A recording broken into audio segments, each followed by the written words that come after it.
membahas sebab ke-17, yaitu menyia-nyiakan waktu. Banyak di antara orang menganggap waktu itu tidak penting bagi dia. Terbukti dia selalu mengatakan, ya saya lagi santai nih, lagi nggak ada kegiatan nih. Sibuk telepon teman yang ini, sibuk telepon teman yang itu, sibuk mengikuti perkembangan politik padahal dia bukan seorang politikus, sibuk mengikuti perkembangan ini dan itu padahal sebenarnya dia tidak ada hubungannya sama sekali, gitu kan. Makanya semua teman-teman bisa saja masuk dalam hal-hal yang menyia-nyiakan waktu. Coba fokus waktu Anda itu kepada hal yang bermanfaat secara atau sesuai dengan pandangan agama, dan ya, yang tidak kalah pentingnya adalah bagaimana Anda fokus kepada yang memang sesuai dengan bidang Anda, sehingga waktu Anda tuh mayoritasnya terisi dengan hal-hal yang bermanfaat. Kalau ada sesuatu yang Anda baru mau pelajari, sisihkan waktu sedikit saja di situ. Begitu juga kita harus prioritaskan mana yang wajib, kemudian baru pindah yang ke sunnah. Dan kalau ada waktu atau kita meluangkan sedikit dengan hal yang mubah boleh, sedikit. Tapi bukan mayoritas waktu masuk ke dalam hal yang mubah. Seperti makan, minum, segala macam. Itu boleh, tapi jangan sampai skala prioritas di sana. Ada orang subhanallah pergi jauh-jauh sampai ke luar kota, ke luar negeri hanya untuk mengejar kuliner tertentu. Untuk apa ini sampai seperti itu? Kalau Anda kebetulan pergi ke sana, lalu Anda mendapatkan kuliner yang enak di sana, oke. Tapi kalau buang waktu sampai ke sana, berapa banyak uang yang dikeluarkan, berapa banyak waktu yang dihabiskan. Lebih baik Anda lakukan umrah, lebih baik Anda lakukan perjalanan ibadah, atau Anda misalnya daripada kuliner, Anda misal datang ke tempat-tempat sejarah Islam sambil selingannya kuliner, iya, mungkin itu masih bisa gitu kan. Jadi yang terpenting didahulukan daripada yang mubah gitu loh. Tapi ada orang membuang waktu hal yang kadang-kadang tidak perlu gitu. Saya pernah berjalan dengan beberapa teman-teman ke luar negeri waktu itu, ada program perjalanan luar negeri ya, plus umrah. Tiba di satu tempat, lalu pada bubar gitu, pada pergi. Ternyata hanya untuk mencari baju kaos saja. Sudah hampir sampai tengah malam balik, ternyata hanya beli baju kaos yang ada dijual di situ. Maksud saya, kita masih bisa kok beli. Dan itu ternyata punya cabang hampir di seluruh dunia. Bisa kita beli. Tapi hanya untuk dikatakan, oh pernah beli baju kaos ini di negara ini. Jadi kalau hanya khusus untuk itu, bayar tiket pesawat begitu banyak, sayang kan. Kalau ada hubungannya dengan masalah sejarah Islam, baru kemudian kita diselingan waktu hal yang mubah kita sisipkan, tapi bukan menjadi skala prioritas. Mudah-mudahan bisa ditangkap pesannya tentunya. Nah teman-teman sekalian, banyak sekali orang yang membuang-buang waktu yang pada hal yang tidak bermanfaat.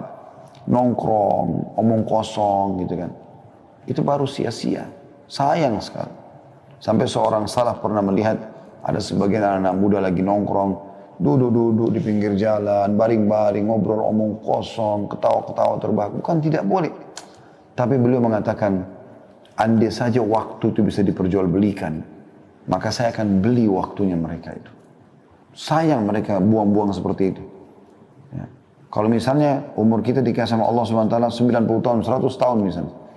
Lalu kita bisa punya orang yang dibuang-buang saja, yang dia cuma pakai tidur yang berlebihan, kumpul sama teman-teman yang memang omong kosong, apalagi pakai kemaksiatan. Mau dijual, kita beli aja. Satu hari 24 jam dia pakai omong kosong 3 jam, kita beli aja berapa dia mau beli. Dengan nilai apapun. Para salafus saleh sampai ke sana pikirannya. Saya akan bacakan teman-teman yang dikatakan oleh penulis di sini di poin ke-17, sebab lemahnya iman di halaman 88. Menyia-nyiakan waktu. Sesungguhnya karunia yang paling besar yang diberikan Allah kepada seorang muslim adalah menggunakan seluruh waktunya untuk beramal soleh. Bayangkan kalimat penulis ini, seluruh waktunya. Bahkan kita sudah pernah berikan gambaran teman-teman sekalian, hal yang mubah bisa berubah menjadi sunnah, bisa berpahala. Contoh, makan, minum, tidur, mandi. Pada saat Anda meniatkan memang untuk ibadah. Tidur supaya memberikan hak badan. Tidur supaya Anda bisa lebih kuat beribadah. Jadi selain memberikan hak badan juga memperkuat diri untuk ibadah. Anda makan, minum karena ini memberikan hak badan yang memang Allah SWT berikan sinyal lapar, sinyal haus. Jadi bukan cuma sekedar hilangkan lapar dan haus, tapi memang memberikan hak badan. Jadi dari mubah menjadi sunnah gitu kan. Begitu juga dengan tidur misalnya, begitu juga dengan mandi misalnya. Bukan hanya sekedar mandi, tapi mandi agar bisa lebih segar dalam beribadah, lebih merawat tubuh yang Allah amanahkan. Jadi berubah dari mubah menjadi sunnah. Maka dari itu Rasulullah SAW bersabda, "Igtanim khamsan qabla khamsin, syababaka qabla haramik, wa sihhataka qabla saqamik, wa ginaka qabla fakrik, wa faragaka qabla syuglik, wa hayataka qabla mautik." Pergunakanlah 5 hal sebelum datangnya 5 hal. Masa mudamu sebelum masa tuamu. Kalau kita sudah tua, peluang untuk melakukan seperti pada saat masih muda itu susah. Energi sudah berbeda. Mata, penglihatan juga sudah lebih kurang. Pendengaran sudah kurang. Dan seterusnya. Beda antara anak muda sama orang tua. Maksimalkan masa mudamu. Dan masa muda harus dihabiskan di atas ketaatan kepada Allah Subhanahu wa ta'ala. Enggak boleh pada kemaksiatan. Kata Nabi SAW, "Inna Allah yu'jibu min syabin laysa lahu sabwah." Allah sangat kagum dengan anak muda yang tidak menghabiskan waktunya pada kemaksiatan. Yang saya herankan kadang-kadang kalau ada anak ganteng, anak yang tampan, yang gagah, dan ada anak perempuan yang cantik, ya. Heran kalau tidak menjadi ahli maksiat. Jadi kalau hadir di majelis ilmu, aneh. Jadi majelis ilmu harus orang-orang yang jelek-jelek saja. Ini aneh betul ini. Ya. Harusnya memang masa muda dipakai dalam ketaatan. Kita lihat para sahabat Abdullah bin Umar, Abdullah bin Abbas, Abdullah bin Mas'ud, Abdullah bin Amr bin As, Anas bin Malik, Usama bin Zaid. Ya. Ini sahabat-sahabat yang masih anak-anak mereka. Di masa Nabi SAW, tapi mereka diarahkan oleh orang tuanya dan lingkungan membentuk mereka menjadi orang-orang yang saleh. Sehingga pada saat Nabi SAW meninggal, umur mereka masih belasan tahun, mereka setelah itu sudah bisa menjadi ulama, bahkan Usama bin Zaid menjadi panglima perang. Di dalam pasukannya ada Abu Bakar, ada Umar, ada Uthman, ada Ali, sahabat-sahabat Nabi yang mulia, yang terkenal sahabat senior. Tapi Nabi SAW tunjuk dia. Sebagian orang sempat berbicara, apakah anak kecil ini bisa pimpin peperangan? Di tengah-tengah pasukan ada si fulan dan si fulan. Kata Nabi SAW, sungguhnya mereka telah meragukannya sebagaimana mereka meragukan ayahnya. Tapi ketahuilah dia orang yang ahli di bidangnya. 17 tahun umur Usama bin Zaid pada saat itu. Gitu kan? Makanya Iyas Al-Muzani, seorang tabi'in yang masyhur dengan kecerdasannya. Subhanallah, saking cerdas dari kecil belajar agama terus sampai argumennya kuat sekali. Satu waktu pernah khalifah datang ke wilayahnya mereka di Irak. Kemudian dia pun termasuk datang jalan mau menemui khalifah. Umurnya masih 17 tahun waktu itu. Di kiri kanannya ada 2 ulamanya Irak. Sebelah kanan 2, sebelah kiri 2. Maka khalifah mengatakan, "Aku belum pernah lihat pemandangan seburuk hari ini. Bagaimana bisa anak muda itu didampingi dengan 4 orang syekh, 4 orang yang sudah tua dan berilmu di kiri kanannya. Seakan-akan ini pemimpinnya gitu." Maka khalifah bertanya, "Hai anak muda," bertanya kepada Iyas Al-Muzani rahimahullah, "berapa umurmu?" Maka dia menjawab dengan ilmu. Dia mengatakan, "Umurku wahai Amir Mu'minin sama dengan umurnya Usama bin Zaid." Ya, Usama bin Zaid sahabat Nabi tadi yang jadi panglima perang di zaman akhir hidup Nabi SAW, umurnya 17 tahun. Pada saat dia memimpin pasukan ditunjuk oleh Rasulullah SAW, dan di dalam pasukan ada Abu Bakar, ada Umar, ada Uthman, ada Ali. Maka akhirnya khalifah sadar ternyata anak ini bukan anak sembarangan. Anak muda, masa muda itu dipakai dalam kebaikan, ketaatan. Kalau kita pernah lost teman-teman sekalian di masa muda kita habis dalam kemaksiatan atau hal yang tidak berguna, jangan wariskan keburukan itu kepada anak-anak. Bentuk mereka menjadi generasi Rabbani, generasi yang kita jadikan sebagai penutup kesalahan kita di masa lalu. Supaya apa yang gagal kita di masa lalu, kita tidak boleh lagi menjerumuskan mereka pada kegagalan yang sama. Dan ada orang mewariskan masa buruknya, dia hamil luar nikah, dan dia juga suruh anaknya, "Gak apa-apa kok ibu juga dulu begitu. Gak apa-apa Syarana, ayah juga dulu begitu." Jadi dia biarkan anaknya sama dengan dia, na'udzubillah. Yang kedua, masa sehatmu sebelum sakitmu. Selama Anda masih sehat, jaga teman-teman sekalian. Pakai dalam ketaatan. Nah kalau sudah sakit, susah. Udah nggak bisa buat apa-apa. Ada pengusaha terkenal dari Jepang, baru memimpin meeting dengan proyek jutaan dolar, dan terkenal orangnya sangat sukses, menjadi buah bibir di tengah-tengah orang. Malam hari dia tidur, tiba-tiba stroke. Besok pagi dia sudah lupa semuanya ilmunya.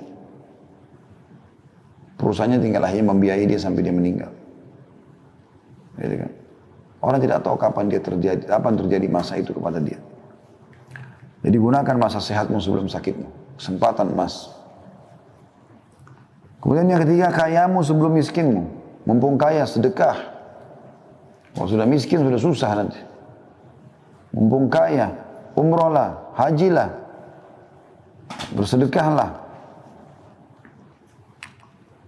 Itu yang ketiga.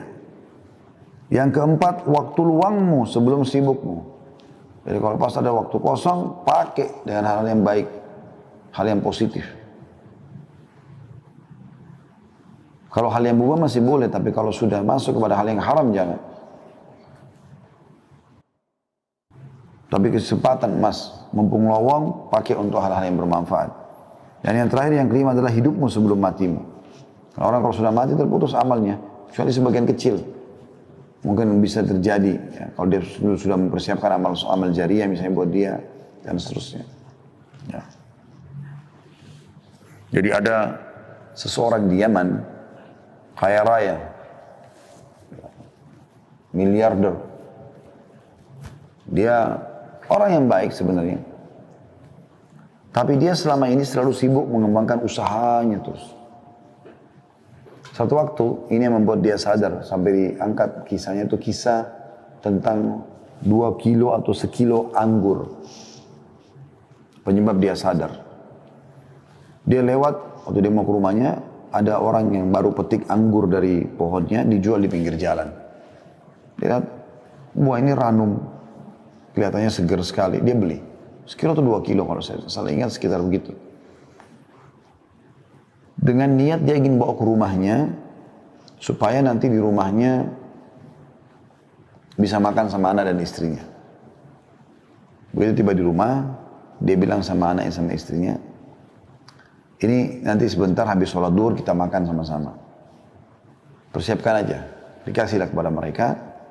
Kemudian dia pun duduk lalu sholat duhur di masjid. Subhanallah, begitu dia pulang dari sholat duhur, sudah dihidangkan makan siang, dia tanya, mana anggur tadi yang saya beli? Kata mereka, sudah habis kami makan tadi. Kata istrinya, anak-anak berebut tadi jadi habis. Tiba-tiba dia terenyuh gitu.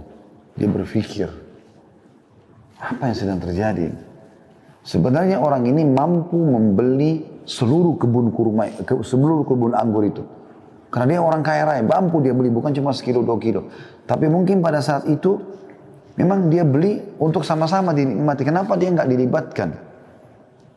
Dia langsung berdiri, dia nggak makan siang, dia keluarkan hampir seluruh uang perusahaannya, dibangunkan masjid, bangun berapa masjid, bangun rumah anak yatim, proyek-proyek sosial, semua dia sibuk dengan itu.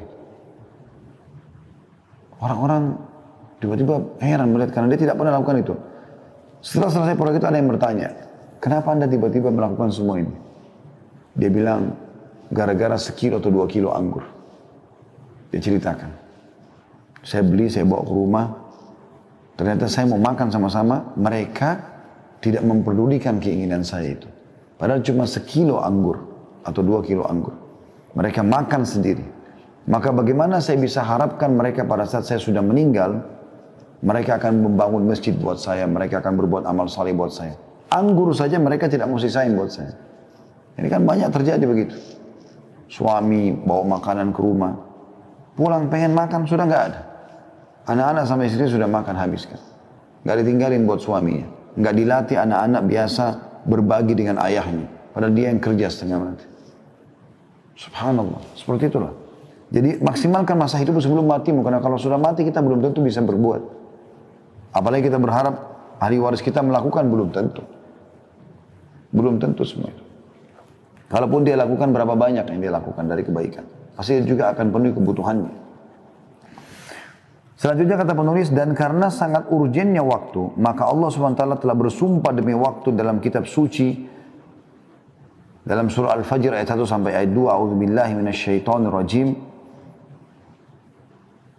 wal fajri walayalin ashr, demi fajar, waktu, dari mulai pagi hari dan 10 malam. Walaupun ayat ini berbicara tentang 10 awal pertama atau 10 hari pertama bulan Zulhijjah ya. Juga yang sangat masyhur tentang surah Ad-Duha ayat 1 sampai ayat 2. A'udzu billahi minasyaitonir rajim wad-duha wal-laili idza saja. Dan demi waktu matahari sepenggalan naik dan demi malam apabila telah sunyi. Dua-duanya harus kalian maksimalkan. Dan yang masyhur surah Al-Asr. A'udzu billahi minasyaitonir rajim wal-'asr. Innal insana lafi khusr. Demi waktu yang kalian lalui di dunia. Banyak manusia dalam kerugian. Illa alladziina aamanu wa 'amilus shalihat, kecuali orang yang sibuk dengan beriman dan beramal saleh. Wa tawassaw bil haqqi wa tawassaw bis sabr. Saling memberikan wasiatlah untuk kebaikan dan saling memberikan wasiatlah untuk kesabaran. An-Naisaburi dalam kitab tafsirnya yang berjudul Gharaibul Quran tentang hikmah sumpah Allah dengan waktu, ia berkata, tidak ada suatu apapun yang lebih berharga daripada waktu. Pengkhususan Allah dengan waktu itu merupakan petunjuk bagi bahwa manusia cenderung melakukan hal-hal yang tidak baik dalam hidupnya, serta menyalahkan waktu itu. Ia menyalahkan waktu jika ia mengalami penderitaan dan kerugian. Jadi Allah bersumpah dengan waktu adalah menunjukkan kemudian waktu itu. Dan sungguhnya penderitaan dan kerugian yang selalu menyertai manusia adalah karena aib yang ada di dalam dirinya, bukan pada waktu. Makanya Nabi SAW juga bersabda, Allah SWT berfirman hadis qudsi ya, La tasubud dahar fa innid dahar. Jangan kalian pernah mencaci maki waktu. Karena aku adalah pencipta waktu itu. Jangan salahkan waktu, tapi salahkan dirimu sendiri. Kitalah yang banyak membuang waktu. Subhanallah, kadang-kadang mungkin teman-teman tidak asing kalau lagi tonton cuplikan. Saya kadang-kadang kalau lagi buka YouTube gitu kan, ada cuplikan lewat iklan 5 detik. Saya kadang-kadang merenungi 5 detik itu. 1, 2, 3, 4, 5. Orang bisa buat iklan 5 detik. Dan Anda sudah bisa faham dalam 5 detik iklan apa yang sedang disampaikan. Itu kan luar biasa itu. Ya. Saya pernah melihat ada yang sampai 30 detik. Kalau kita hitung 30 detik itu setengah menit ya. 1 menit kan 60 detik ya. 30 detik. Itu lama rasanya kita nunggu untuk melanjutkan cuplikan yang akan kita lihat setelahnya. Itu saya ambil pikiran, saya ambil sebuah poin. Oh subhanallah. Berarti waktu itu mahal sekali ya. Artinya hitungan detik yang banyak kita buang itu ternyata memang mahal itu. Dan itu sudah sangat tinggi gitu. Syaitan kadang-kadang mempermainkan cara kita melihat waktu ini teman-teman sekalian. Contoh misal, kita kalau masuk ke restoran, atau kita masuk ke masjid dulu lah. Kita masuk ke masjid mau sholat misalnya. Perhatikan kadang-kadang masjid itu meletakkan durasi antara azan dan iqamah 3 sampai 5 menit. Itu 5 menit sudah dianggap lama. Paling sampai 10 menit itu berarti luar biasa, ideal. Tapi umumnya orang kasih 5 menit. Yang digital biasa ya, 5 menit. 5 menit itu teman-teman kalau menunggu iqamah sholat, lamanya rasanya. Syaitan mempermainkan itu buat kita. Lama, padahal situ kita kita rasa lama. Padahal sebenarnya itu waktu yang sangat mahal. Disitulah saatnya kita berdoa karena waktu mustajab. Allah terima apa saja hajat Anda selama tidak minta yang haram. Selama ikhlas karena Allah. Di hari 5 kali kita punya kesempatan. Subuh, duhur, asar, maghrib, isya. Mustajab doa. Kita bisa sholat qobliyah. Ini luar biasa sebenarnya. Tapi kita rasa lama, berharap kadang-kadang buru-buru, baru 2 menit sudah langsung iqamah. Karena buru-buru mau menyelesaikan sholatnya. Tapi kalau kita masuk ke restoran, nunggu, pesan menu kesukaan, tapi ini maaf Pak, atau Bu, masih lama sekitar 15 menit. Oh nggak apa-apa. Nggak apa-apa, 15 menit pun nggak apa-apa. Jadi pendek. Pada saat mau makan, pada saat mau apa, ada bahkan orang naudzubillah pacaran membawa waktu biar sampai berjam-jam, nggak masalah. Dianggap nggak masalah. Tapi kalau dulu sama pasangannya, jenuh. Ya. Atau pasangan halal ya maksud saya. Jadi di sini ditekankan, sebenarnya yang aib itu adalah pada diri seseorang, bukan waktu. Karena waktu tidak pernah ada aibnya. Dia akan terus sama saja. Ibnu Qayyim rahimahullah berkata, seorang manusia sejak pertama kali menginjakkan kakinya di bumi ini, maka saat itu ia telah menjadi seorang musafir yang melakukan perjalanan menuju kepada Tuhannya. Dan masa perjalanannya adalah umur yang telah Allah tetapkan baginya. Diriwayatkan dari Ibnu Abbas radhiyallahu anhu telah berkata, Rasulullah SAW bersabda, ni'matani maghbunun fihi ma katsirun minan nas, as-sihhat wal faragh. Terdapat dua nikmat yang banyak manusia tertipu pada keduanya, yaitu kesehatan dan waktu luang. Hadis riwayat Bukhari dan Tirmidzi. Ya. Jadi banyak orang subhanallah yang akan lagi sehat tidak pernah mau ibadah. Nanti sudah sakit, sudah lumpuh, baru sibuk mau ibadah. Baru mau umroh haji, sudah susah pakai kursi roda. Mana anda di masa mudanya? Ya kan?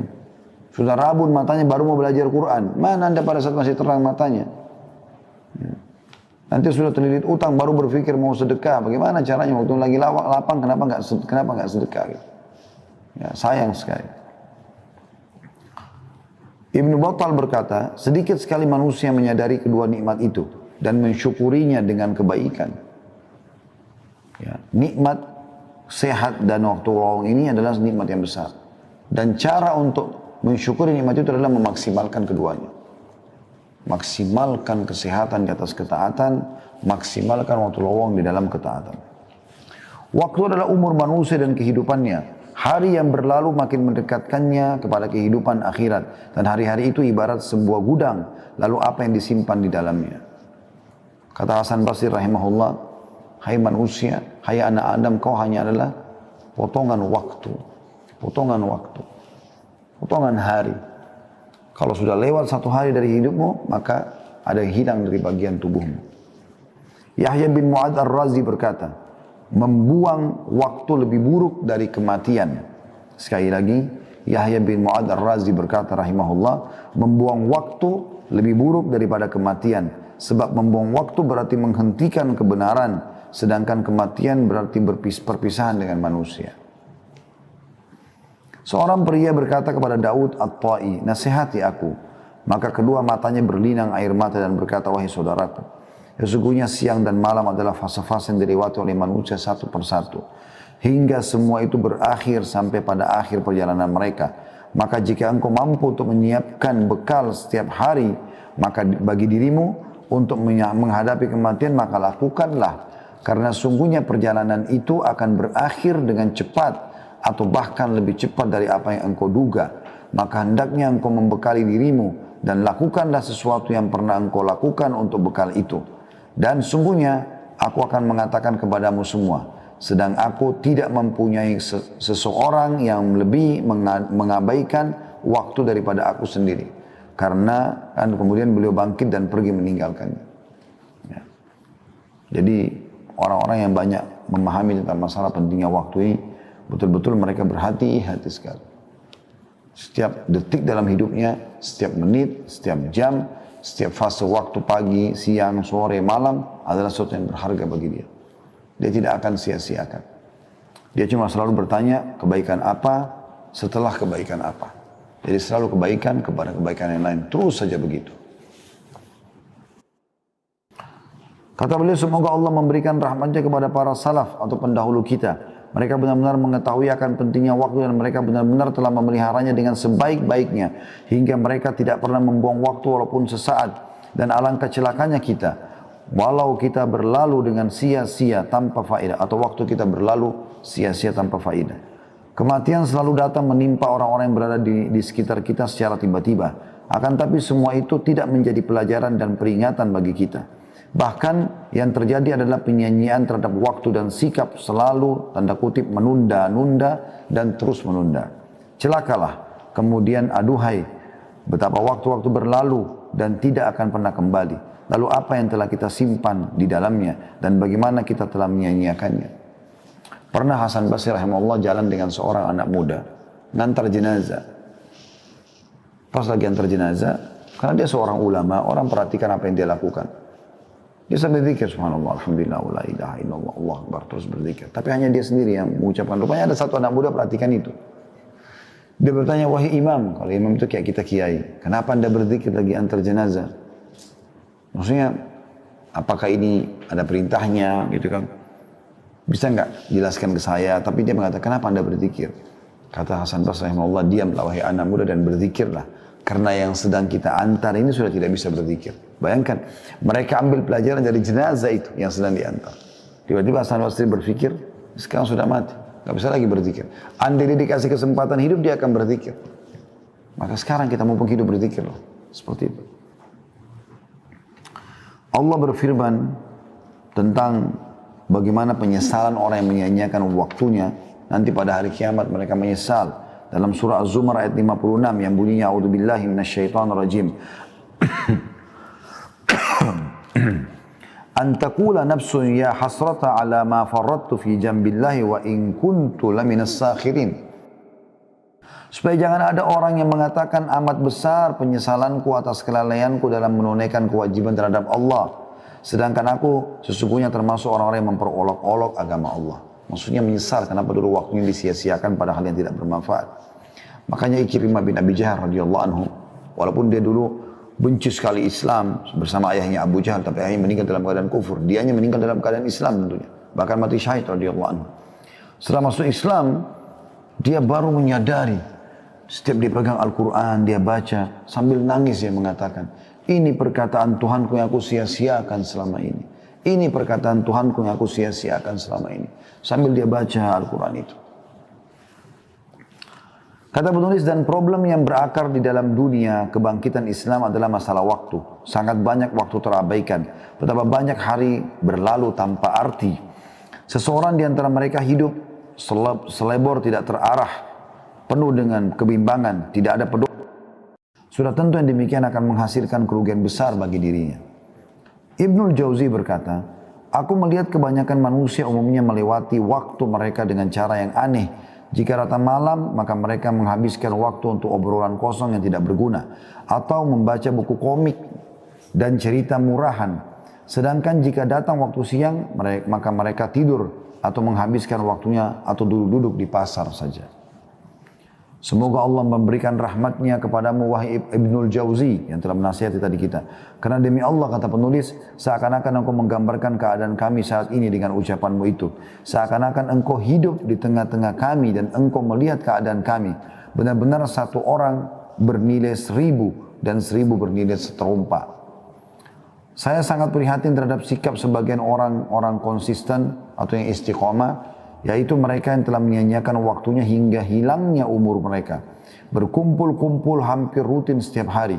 Mereka tidak mengambil faedah sedikit pun darinya. Walaupun hal itu tidak membahayakan mereka. Tapi perbuatan yang mereka lakukan itu sama sekali tidak mendatangkan manfaat apapun. Bahkan terkadang mereka menertawakan diri mereka sendiri. Di mana mereka berkumpul lalu seorang di antara mereka berkata, mari kita pergunakan kesempatan ini untuk membaca buku atau mendiskusikan masalah ini. Namun tak lama kemudian mereka akan asyik kembali pada keadaan mereka yang pertama, yaitu membicarakan orang lain, memperolok-olok orang lain. Lalu setelah itu mereka menganggap bahwa mereka telah mempergunakan waktu mereka dengan baik. Mereka itu bagaikan kusir tanpa unta dalam kurung yang ia tunggangi. Jadi banyak orang yang seperti itu keadaannya. Bagaimana mereka menyanyiakan waktu pada hal-hal yang kosong. Makanya teman-teman, saya sarankan kalau lagi duduk-duduk sama teman-teman umumnya, teman-teman Anda tentunya ya, Anda kumpul-kumpul laki-laki sama laki-laki, perempuan sama perempuan, ingat kalau kita lagi kumpul, siapa yang pertama melempar menu pembicaraan, maka itulah akan menjadi buah bibir di situ. Usahakan Anda, kalau Anda sudah paham agama supaya waktu tidak sia-sia, pada saat lagi ada pembicaraan, ya, pada saat lagi ada pembicaraan, atau akan dimulai pembicaraan, Anda coba mulai pembicaraan positif supaya itu menjadi menu. Karena pembicaraan itu seperti menu makanan ya. Apa yang dihidangkan maka orang akan incipin itulah. Jadi jangan biarkan ada orang fasik atau perempuan fasika yang mulai melempar pembicaraan. Karena kalau mereka memulainya akan menjadi konsumsian nanti.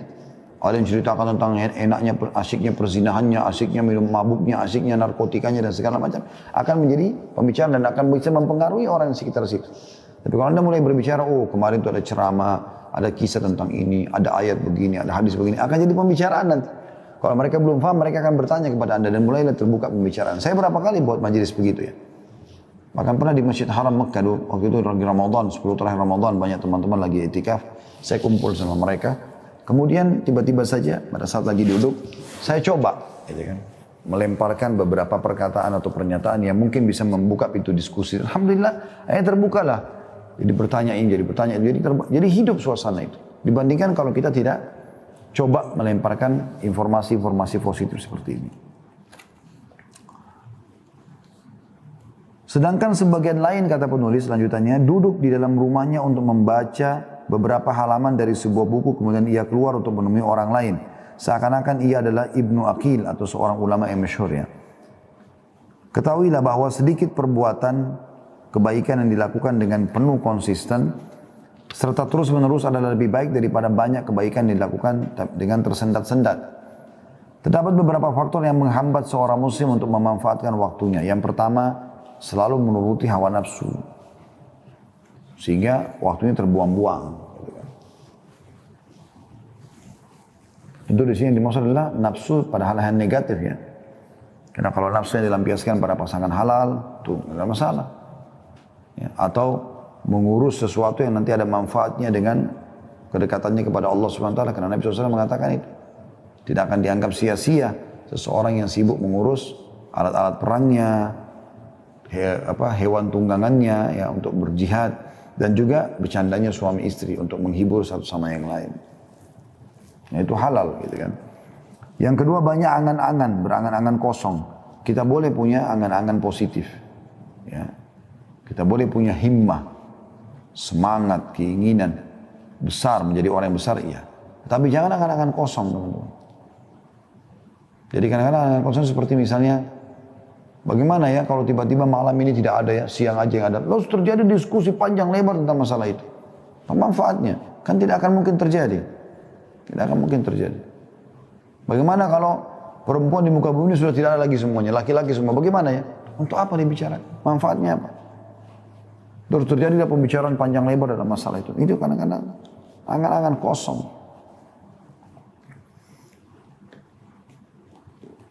Kemudian yang ketiga, hati yang hampa. Hati yang hampa ini maksudnya adalah hati yang kosong dari ilmu, dari iman, ya. Isinya hanya duniawi saja.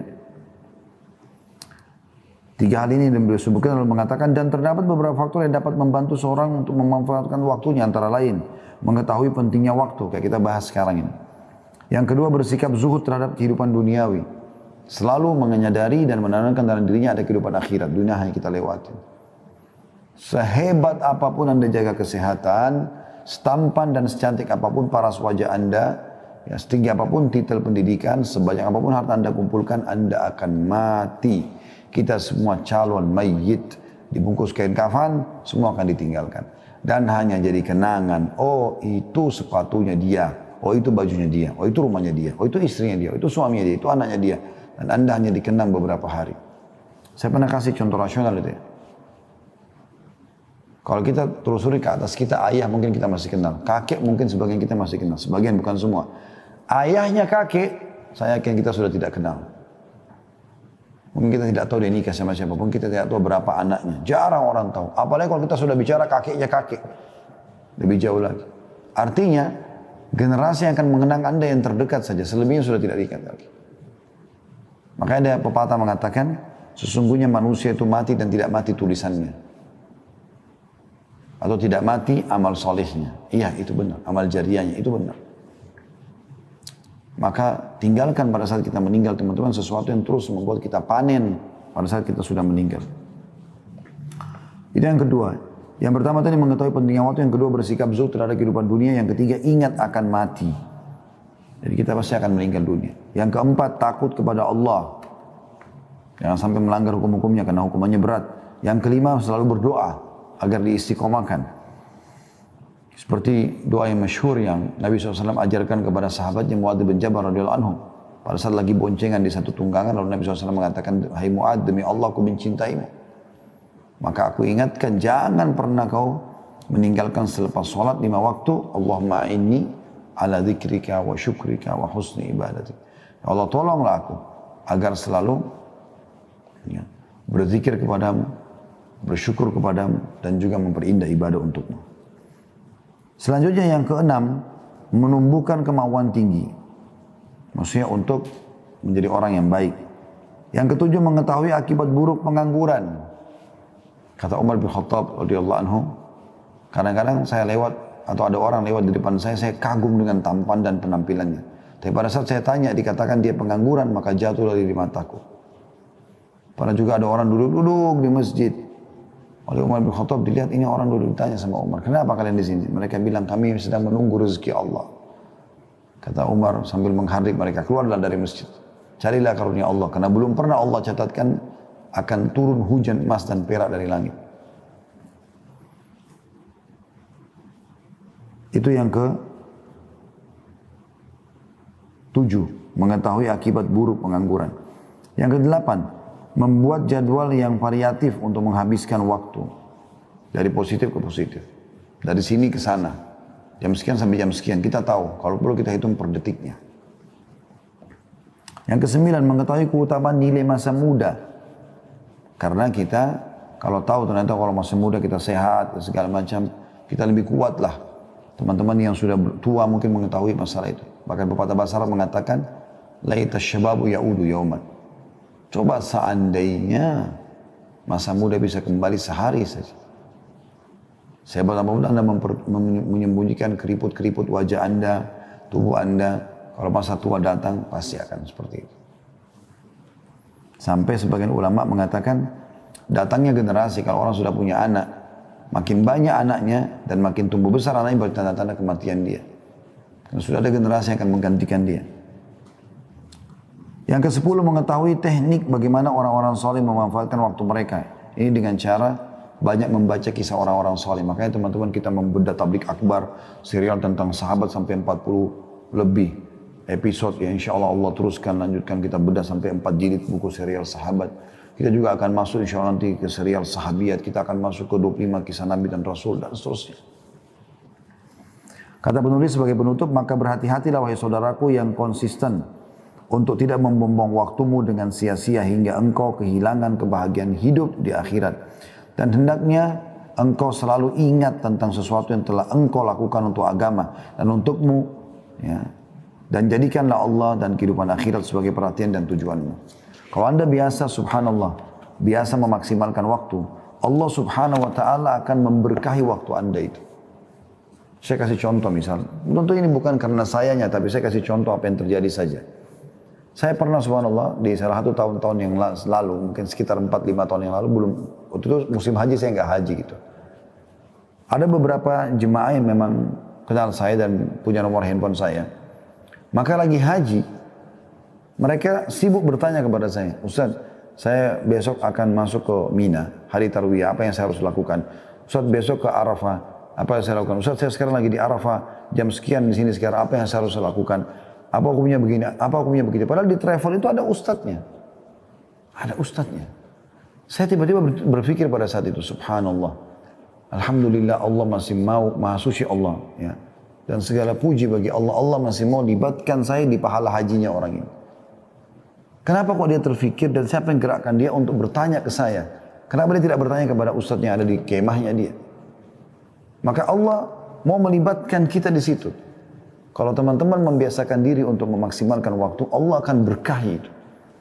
Bahkan kadang-kadang subhanallah, Allah mendatangkan sumber pahala kita tanpa kita sadari. Tiba-tiba kita lagi duduk, baru mau duduk istirahat sebentar, ada yang tanya tentang alamat taklim di mana, kita kirim.